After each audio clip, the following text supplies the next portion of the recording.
Bismillahirrahmanirrahim. Assalamualaikum warahmatullahi wabarakatuh. Melanjutkan di ayat yang ke-137 surat Al-Baqarah. A'udzu billahi minasyaitonir rajim. Bismillahirrahmanirrahim. Wa in tawallaw fa innama. Di sini ada wa inta, yaitu ada non mati di sini. Di mana non mati ini berjumpa dengan huruf ta, ini dibaca ikhfa. Apa artinya ikhfa? Ikhfa itu artinya samar. Yang mana yang dibaca samar ini, non mati ini cara bacanya dibaca samar atau disamarkan. Wa inta, seperti itu. Tidak boleh non mati ini dibaca idhar. Apa artinya idhar? Idhar itu artinya jelas bahwa non mati ini tidak boleh dibaca jelas. Seperti contoh wa inta, tidak boleh. Tapi yang benar non mati ini cara bacanya disamarkan. Wa inta, ya, itu namanya ikhfa, artinya samar. Kenapa? Karena huruf ta ini termasuk hurufnya ikhfa, ya. Dimana untuk pembagian ikhfa, ya, sudah kami bahas di episode ke-14, di mana ikhfa itu ada 3. Untuk contoh yang kali ini itu berupa ikhfa a'la atau ikhfa akrob, ya. Yaitu bunyi vokalnya untuk ikhfa a'la itu NN, ya, wa inta, seperti itu. Dimana untuk ikhfa, bacaan ikhfa, ya, bacaan samar itu di dalamnya ikhfa itu ada bacaan samar, juga ada bacaan dengung. Nah, antara samar dan dengung ini itu dibagi 3, dimana itu sudah kami bahas di episode ke-14 tentang pembagian ikhfa. Yang pertama namanya ikhfa a'la, seperti contoh ini. Apa artinya a'la? A'la itu artinya tinggi. Tinggi yang bagaimana? Tinggi itu dipandang dari segi tingkat kesamarannya lebih tinggi dibanding dengungnya. Tadi saya ulang, ya, di dalam ikhfa itu ada bacaan samar juga ada bacaan dengung.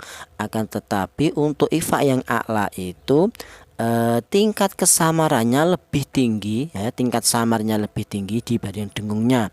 Itu ikhfa a'la, yaitu samarnya lebih dominan daripada dengungnya. Itu ikhfa a'la, yaitu bunyi vokalnya NN, ya. Wa inta, jangan terlalu dengung. Wa inta, jangan.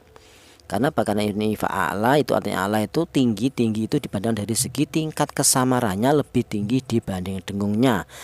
Jadi yang lebih banyak adalah tingkat kesamarannya. Nama lain ikhfa a'la yaitu dikatakan ikhfa akrob. Apa artinya akrob? Akrob itu artinya dekat. Dekat yang bagaimana? Dekat itu dipandang dari segi makhorijul hurufnya atau keluarnya huruf, ya, dimana untuk huruf nun ini itu berada di ujung lidah menyentuh langit-langit mulut, kemudian berjumpa dengan huruf ta ini, dimana huruf ta ini keluarnya huruf berasal dari ujung lidah menyentuh pangkal gigi seri bagian atas. Kemudian dari langit-langit mulut huruf nun ini ketemu huruf tak berada di ujung lidah menyentuh pangkal gigi seri atas tadi, itu sangat berdekatan sekali, ya. Dari langit-langit maju sedikit itu berjumpa dengan huruf tak, itu berada di ujung lidah menyentuh pangkal gigi seri atas, ya. Dari langit-langit mulut ke pangkal gigi seri atas itu sangat berdekatan, ya. Tonggone persis, sangat dekat sekali. Maka dari itu dikatakan ikhfa yang akrob, ikhfa yang dekat. Yang nomor 2 ada ikhfa adna. Ikhfa adna itu artinya rendah. Rendah yang bagaimana? Tingkat ikhfa-nya rendah. Ini yang adna itu kebalikannya ikhfa a'la, ya. Kalau tadi a'la yang lebih dominan adalah tingkat kesamarannya dibanding dengungnya, tapi kalau untuk ikhfa adna itu kebalikannya, justru dengungnya ya, ikhfa adna itu dengungnya ikhfa itu lebih dominan ya, dengungnya lebih dominan daripada samarnya. Itu untuk ikhfa adna. Jadi tingkat kesamarannya rendah. Jadi artinya adna itu rendah, yaitu tingkat kesamarannya rendah, justru yang lebih dominan adalah dengungnya. Atau dibalik, ikhfa adna adalah dengungnya lebih dominan daripada samarnya. Yaitu berlaku pada apabila ada tanwin atau non mati itu bila berjumpa dengan huruf qaf dan huruf kaf ya. Itu ikhfanya ikhfa adna, yaitu bunyi vokalnya ng atau eng. Jadi apabila ini ya summa dan non mati ini berjumpa dengan huruf qaf, itu dengungnya yang lebih dominan ya, ingko ya, ng ingko, atau ketemu dengan huruf kaf, ingka, seperti itu. Itu ikhfa adna. Saya ulang, ikhfa adna adalah dengungnya lebih dominan daripada samarnya. Nama lain ikhfa adna itu ikhfa apa ya? Ikhfa ab'ad ya, ikhfa yang jauh. Ikhfa yang jauh yang bagaimana? Itu dipandang dari segi makhorijul hurufnya tadi. Dari huruf nun itu berada di ujung lidah menyentuh langit-langit mulut. Kemudian apabila berjumpa dengan huruf qaf atau huruf kaf itu berada di pangkal lidah. Pangkal lidah itu lidah bagian belakang, di mana dari tadi langit-langit mulut huruf nun ke pangkal lidah ini sangat berjauhan sekali. Maka dari itu dikatakan ikhfa ab'ad, ikhfa yang jauh. Ya, nomor 3 ada ikhfa ausat ya. Kalau yang ikhfa ausat itu ikhfa artinya ikhfa yang pertengahan, itu ausat. Artinya ausat itu pertengahan, dipandang dari segi makhorijul hurufnya dia tidak terlalu jauh juga tidak terlalu dekat. Dipandang dari segi bunyinya dia tidak terlalu samar juga tidak terlalu dengung ya. Itu semua sudah kami bahas di episode ke-14 ya, pembagian ikhfa beserta contoh-contohnya. Kemudian wa in tawallau, sini ada lau, yaitu ada wawu mati, di mana wawu mati ini didahului huruf yang berharokat fathah, ini dibaca lin ya. Apa artinya lin ya? Dibaca lin atau len atau layin, artinya itu lunak. Cara bacanya dibaca lunak saja, tawallau ya, lau, seperti itu.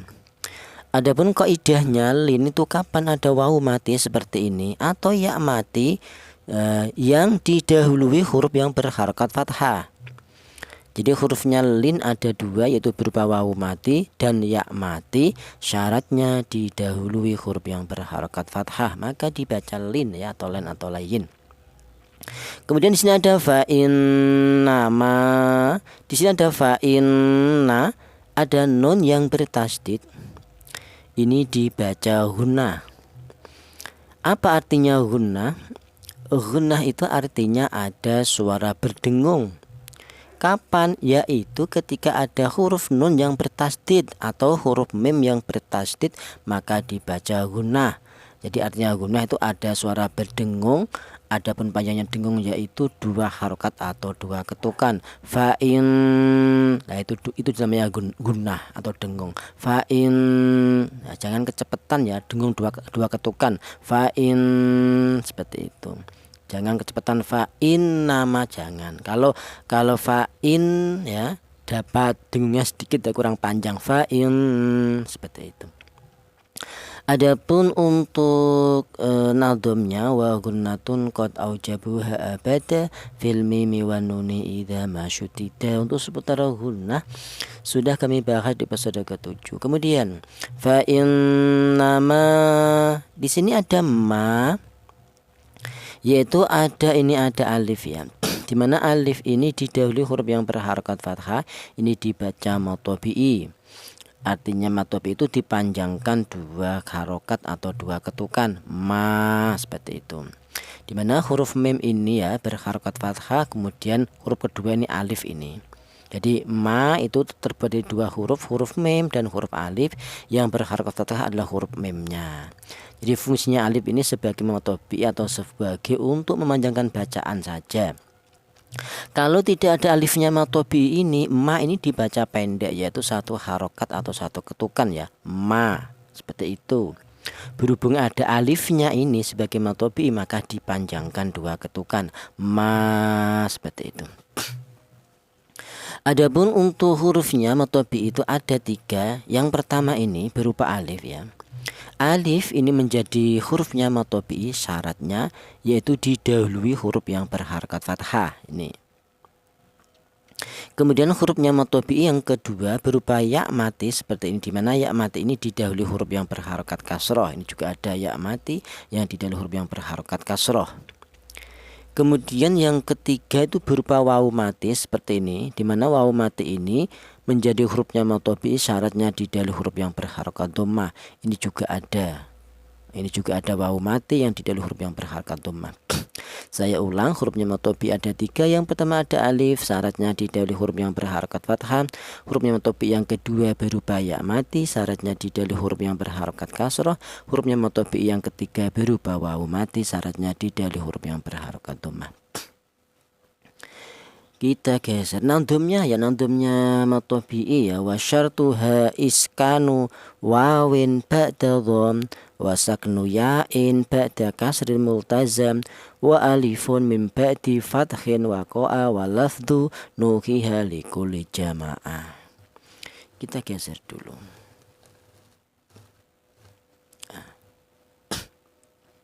Di sini ada lafaz hum fi siqaq. Di sini ada hum fi, yaitu ada mem mati, di mana mem mati ini berjumpa dengan huruf fa, ini dibaca idhar syafawi. Apa artinya idhar? Idhar itu artinya jelas. Yang mana yang dibaca jelas? Ini mem mati ini dibaca jelas, hum fi. Adapun artinya syafawi, yaitu mem mati ini keluarnya huruf berasal dari bibir, itu artinya syafawi. Saya ulang, hum fi dibaca idhar syafawi, alasannya ada mem mati berjumpa dengan huruf fa, yaitu idhar itu dibaca jelas, yang dibaca jelas adalah huruf memnya ini. Tidak boleh mem mati ini dibaca ikhfa. Apa artinya ikhfa? Ikhfa itu samar, seperti contoh hum fi ya. Cara bacanya disamarkan tuh tidak boleh. Karena apa? Karena ini bacaan idhar, maka cara bacanya dibaca jelas, seperti contoh hum fi. Tidak boleh hum fi, tidak boleh. Adapun kaidahnya idhar syafawi itu kapan ada mem mati? Bila berjumpa dengan huruf hijaiyah selain mim dan ba, maka dibaca idhar syafawi, di mana hurufnya idhar syafawi itu ada banyak sekali, di mana untuk huruf hijaiyah ya itu ada 28, yaitu dikurangi 2 selain mim dan ba tadi, yaitu ada jumlahnya ada 26. Lah semuanya itu 26 ini termasuk huruf fa, termasuk hurufnya apa? Idhar syafawi, maka apabila ada mem mati berjumpa dengan huruf fa ini dibaca idhar syafawi. Untuk seputar idhar syafawi sudah kami bahas di episode ke-33. Adapun nadhamnya wadhir lada baqil hurufi kulliha. Kemudian di sini ada hum fi, yaitu ada ya mati, di mana ya mati ini didahului huruf yang berharakat kasroh, ini dibaca mad tabi'i ya. Ini dipanjangkan 2 ketukan fi ya, seperti itu. Kalau tidak ada yaknya mati ini, maka fi ini dipendekkan fi, bukan mad tabi'i. Berhubung ada yaknya mad tabi'i ya, huruf ya ini termasuk huruf mad tabi'i tadi di depan kita bahas, di mana huruf mad tabi'i ada 3. Yang pertama ada alif, ini syaratnya didahului huruf yang berharakat fathah. Huruf kedua mad tabi'i berupa ya mati, syaratnya didahului huruf yang berharakat kasrah. Huruf mad tabi'i yang ketiga berupa wawu mati, syaratnya didahului huruf yang berharakat dhammah. Fi ini dipanjangkan gara-gara ada hurufnya mad tabi'i yang berupa ya ini memenuhi syarat, yaitu berupa ya mati yang didahului huruf yang berharokat kasroh, dipanjangkan 1 alif ya. 1 alif itu sama dengan 2 harokat atau 2 ketukan fi, seperti itu. Kemudian di sini ada syiqaq. Di sini ada qa ya, semua kita berhenti di sini ya, dan ada wakaf ini ya. Di sini ada syiqaq, yaitu qa ini terbuat dari 2 huruf, yaitu huruf qaf berharakat fathah, huruf kedua ini alif. Atau dibalik, yaitu ada alif ini yang didahului huruf yang berharakat fathah, ini dibaca mad tabi'i, yaitu mad tabi'i itu panjangnya itu 2 harokat atau 2 ketukan seperti tadi ini ya, qa ya, syiqaq, seperti itu. Akan tetapi ini yang membedakan ya, kalau ada matobi ini ternyata berjumpa dengan huruf qaf ini, di mana huruf qaf ini berada di, kita berhenti di sini, kita wakaf di sini ya. Maka yang terjadi ada matobi berjumpa dengan huruf yang diwakafkan. Ini huruf bebas, huruf apapun yang penting wakaf. Ini dinamakan mad arid disukun. Jadi dibaca mad arid disukun, yaitu alasannya ada matobi ini berjumpa dengan huruf yang diwakafkan ya. Kalau menjadi mad arid disukun itu panjangnya ada 3 wajah bacaan, yaitu boleh dibaca tul, artinya panjang 3 alif atau 6 harokat. Wajah kedua dibaca tawassut, yaitu artinya sedang, panjangnya 2 alif atau 4 harokat. Atau wajah yang ketiga dibaca qasar, artinya pendek, yaitu 1 alif atau 2 harokat. Saya ulang, syuqaq dibaca mad arid disukun, alasannya ada matobi berjumpa dengan huruf yang diwakafkan. Kemudian ini ada 2 bacaan selain mad arid disukun, juga ada bacaan yang lain, yaitu dibaca qalqalah kubro. Apa artinya qalqalah? Qalqalah itu artinya yaitu ada suara pantulan, jadi cara bacanya dipantulkan, itu artinya qalqalah. Kapan huruf qalqalah tersebut dipantulkan? Yaitu ketika ada huruf qalqalah yang mati ya. Kalau matinya asli itu dinamakan qalqalah sughra. Kalau matinya ya ini asli ya. Kalau matinya asli huruf ba ini huruf qalqalah, ini dinamakan qalqalah sughra. Ini asli matinya si b, yaitu artinya qalqalah itu ada suara pantulan, yaitu dipantulkan si b, seperti itu. Saya ulang, kalau huruf qalqalah matinya asli seperti ini dinamakan qalqalah sughra. Sementara kalau matinya sebab dikarenakan wakaf seperti ini itu dinamakan qalqalah kubro. Ya. Huruf qaf ini kan kita wakaf di sini, kita berhenti sini, maka huruf qaf ini yang bertawen kasrah ini harus mati atau harus disukunkan. Nah, gara-gara dia matinya sebab wakaf, di mana ini huruf qalqalah, maka dibaca qalqalah kubro. Alasannya ada huruf qalqalah yang matinya disebabkan karena wakaf, itu qalqalah kubro.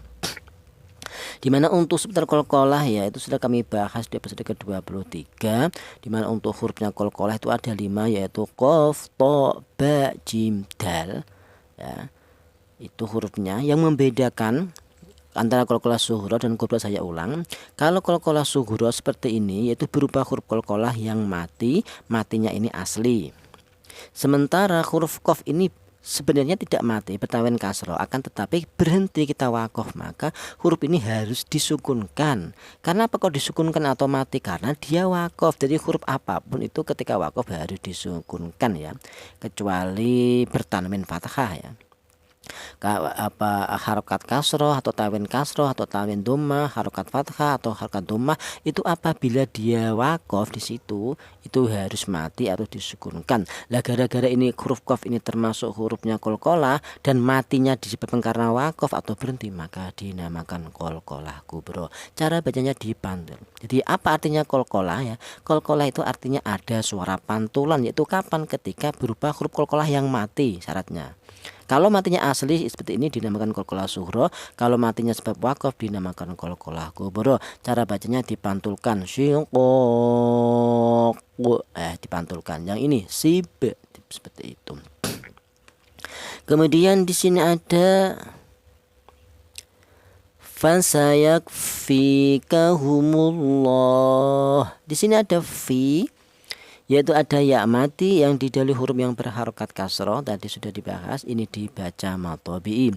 Jadi fi dibaca matobi'i, alasannya ada ya mati yang didahului huruf yang berharokat kasroh, panjangnya yaitu 1 alif. Satu alif itu sama dengan 2 harokat, 2 harokat itu sama dengan 2 ketukan ya, fi, seperti itu. Selanjutnya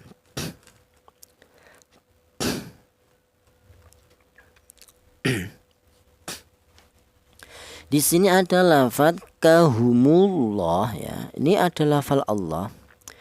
Di mana lafal Allah atau lam jalalah yaitu sudah kami bahas di episode ke-24, yaitu ada bacaan tafkhim juga ada bacaan tarqiq ya. Di mana setiap lafal Allah itu ada 2 hukum bacaan tajwid. Yang pertama namanya tafkhim. Seperti contoh ini kahumullah, yaitu dibaca tebal. Artinya tafkhim tebal, yaitu polanya untuk lafal Allah yang dibaca tebal itu apabila ada lafal Allah seperti ini, di mana lafal Allah itu didahului huruf yang berharakat dhammah atau fathah seperti ini. Itu dibaca tebal, cara bacanya humullah, mullah seperti itu tebal. Yang ini minallah seperti itu. Yang kedua dibaca tarqiq, yaitu polanya untuk lafal Allah yang dibaca tarqiq seperti ini, yaitu ada lafal Allah yang didahului huruf yang berharakat kasrah ini. Cara bacanya tarqiq tipis. Ya, fillahi seperti itu. Tidak boleh dibaca tebal. Fillahi tidak boleh. Karena apa? Karena lafal Allah ini didahului huruf yang berharakat kasroh dibaca tarqiq atau tipis. Cara bacanya fillahi. Kalau yang depan, kalau yang di atas ini tafhim summa, lafal Allah didahului huruf yang berharakat dhammah atau lafal Allah yang didahului huruf yang berharakat fathah, ini dibaca tafkhim atau tebal. Minallah, tidak boleh minallah, tidak boleh. Ini juga humullah, tidak boleh humullah, tidak boleh. Saya ulang, humullahu dibaca tafhim, alasannya adalah lafal Allah yang didahului huruf yang berharakat dhammah. Kemudian humullah di sini ada lam jalalah. Di mana lam jalalah ini berharakat berdiri, ini menunjukkan bahwa dibaca panjang ya. Dibaca panjang, yaitu panjangnya satu alif atau dua harakat atau dua ketukan ya. Humullah seperti itu. Atau dibaca matobi'i, yaitu ada huruf lam jalalah yang berharakat berdiri, ada huruf yang berharakat berdiri dibaca matobi'i. Jadi setiap ada huruf yang berharakat berdiri itu dipanjangkan seperti ini ya, seperti ini. Atau boleh dibaca matobi'i ya. Kalau yang bertempat di hak dhamir ini bukan matobi'i tapi maselah, tapi panjangnya itu sama, dua ketukan atau dua harokat. Selain hak dhamir itu dibaca matobi'i. Kemudian matobi'i ini berjumpa dengan huruf hak, di mana hak ini umpama ya. Seumpama kita lanjut, kita wakaf di sini maka dipanjangkan menjadi mad alif sukun. Kahumullah dipanjangkan. Seumpama kita wakaf di sini. Kalau kita wasol lanjut, ini cukup dua ketukan saja ya. Kahumullahu wa huwas sami, seperti itu. Kemudian wa huwas sami'ul alim. Kita geser. Iya, sebenarnya. Di sini ada lafaz di sini ada sebuah kalimat, ada as-sami'u dan al-alimu. Ini sama-sama sebuah kalimat di mana kalimat ini diawali alif lam. Ini ada alif lam, ini juga ada alif lam, yaitu sama-sama kalimat yang diawali alif lam. Di situ mengandung dua hukum bacaan tajwid. Yang pertama ini contohnya ini dibaca idgham samsiyah. Ya. Dibaca idgham samsiyah, alasannya ada alif lam berjumpa dengan huruf sin, di mana huruf sin ini termasuk hurufnya idgham samsiyah. Yang kedua ini namanya idhar qamariyah, alasannya ada alif lam berjumpa dengan huruf ain, di mana huruf ain ini termasuk hurufnya idhar qamariyah. Adapun untuk kaidahnya, untuk yang idgham samsiyah itu kapan ada alif lam berjumpa dengan huruf 14 yang terdapat dalam naudham tifthum masil rahman tafud difdani'am da'su adhani yursyarifa lil karom, maka dibaca idgham samsiyah. Sementara yang untuk kaidahnya yang untuk idhar qamariyah itu kapan ada alif lam berjumpa dengan huruf 14 juga yang terdapat dalam naudham fi abghi hajjaka waqaf aqimah, maka dibaca idhar qamariyah. Untuk membedakannya lebih mudah, untuk polanya yang untuk idgham samsiyah, yaitu apabila ada alif lam berjumpa dengan huruf yang bertasdid ya, ini pola mudah untuk mengenal apakah itu idgham samsiyah, apakah itu idhar qamariyah, seperti itu. Saya ulang untuk mengenal yang lebih mudah polanya yang untuk idgham samsiyah, yaitu setelah alif lam berjumpa dengan huruf yang bertasdid, sementara yang untuk idhar qamariyah polanya setelah alif lam tidak berjumpa dengan huruf yang bertasdid. Kemudian di sini ada huwas sami, di sini ada ya mati ya. Tadi dibahas, yaitu ya mati ini didahului huruf yang berharokat kasroh, ini dibaca matobi'i. Jadi mi dibaca matobi'i, alasannya ada ya mati yang didahului huruf yang berharokat kasroh. Kemudian di sini ada ali, sama matobi'i, yaitu ada ya mati yang didahului huruf yang berharokat kasroh, dibaca matobi'i. Kemudian matobi'i ini berjumpa dengan huruf yang diwakafkan, huruf mim ini.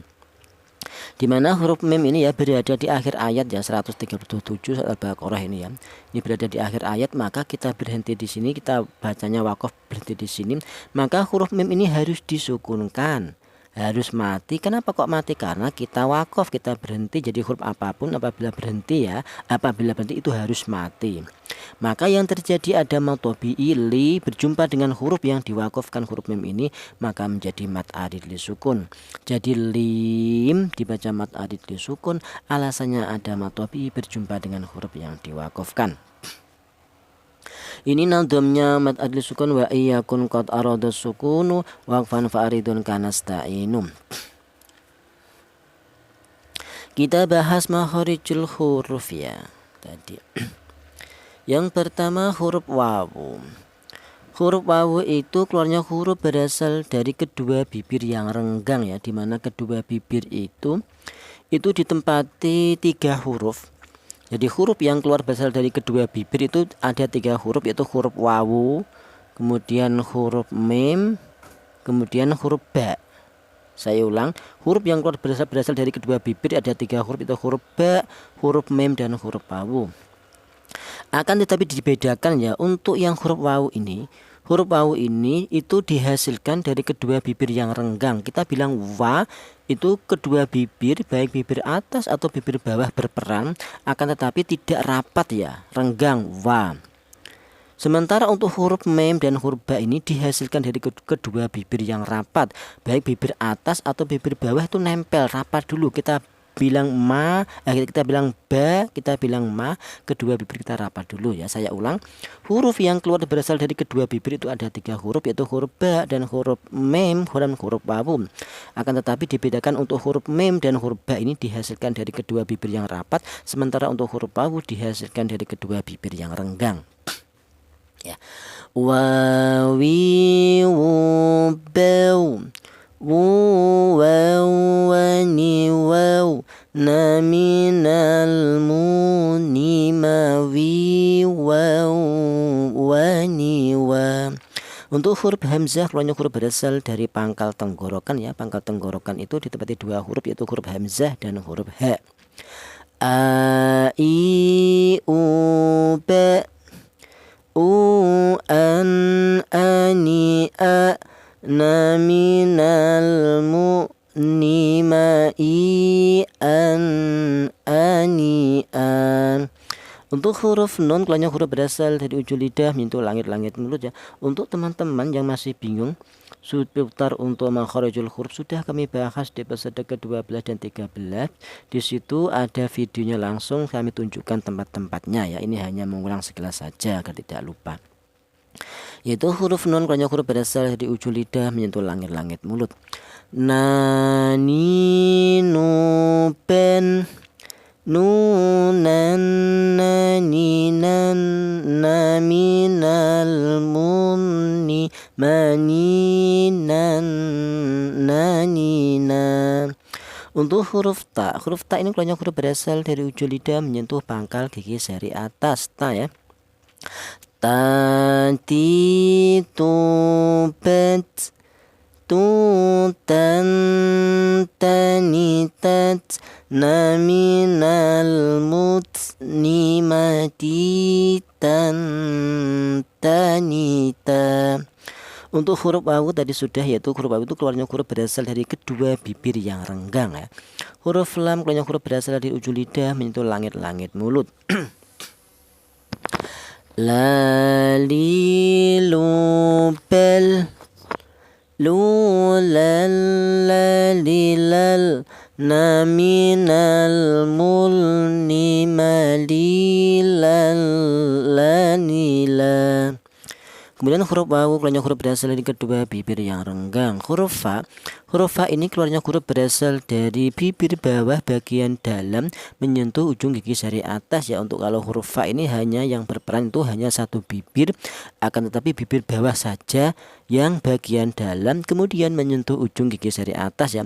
Beda tadi untuk huruf wawu, huruf mim, huruf ba, ini kedua bibir berperan, baik bibir atas atau bibir bawah. Tapi kalau huruf fa ini yang berperan hanya satu bibir ya, hanya satu bibir yang bagian bawah, akan tetapi bibir bawah yang bagian dalam, kemudian menyentuh ujung gigi seri atas. Fa ya. Fa fi fu bef fu fa fa ni faf na minal muf ni ma fi fa fa ni fa. Untuk huruf hamzah tadi keluarnya huruf berasal dari pangkal tenggorokan. Huruf nun juga sudah, yaitu berasal dari ujung lidah menyentuh langit-langit mulut. Huruf mim ini keluarnya huruf berasal dari kedua bibir yang rapat. Kita bilang ma, itu kedua bibir kita rapat dulu, ma ya. Ma mi mu bam mu mam ma ni mam na minal mum ni ma mi mam ma ni ma. Kita geser dulu. Kemudian huruf H. Huruf H ini keluarnya huruf berasal dari pangkal tenggorokan atau tenggorokan bagian bawah ya. H. Ha hi hu ba hu han ha ni ha na minal muh ni ma hi han ha ni ha. Kemudian huruf mim tadi sudah, keluarnya huruf berasal dari kedua bibir yang rapat. Huruf fa juga sudah, keluarnya huruf berasal dari keluarnya huruf berasal dari bibir bawah bagian dalam menyentuh ujung gigi seri atas ya, fa. Huruf ya. Huruf ya ini keluarnya huruf berasal dari tengah lidah ya, ya.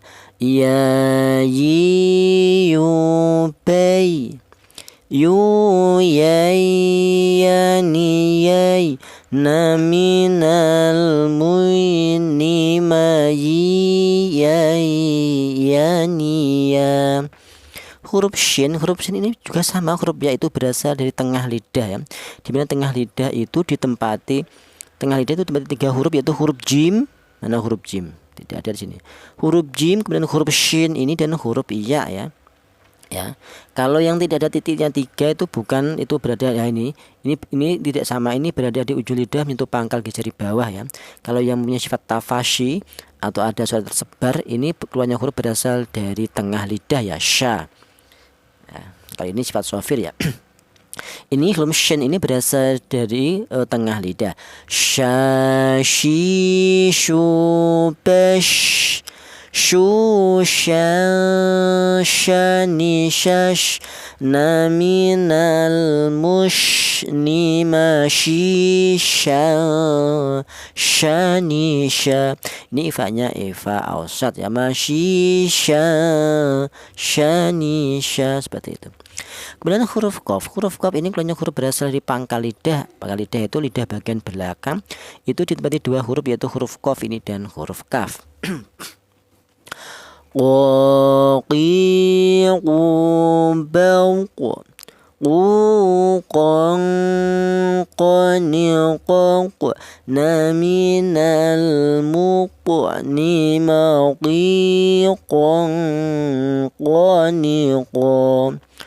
Sama huruf qaf keluarnya huruf berasal dari pangkal lidah atau lidah bagian belakang.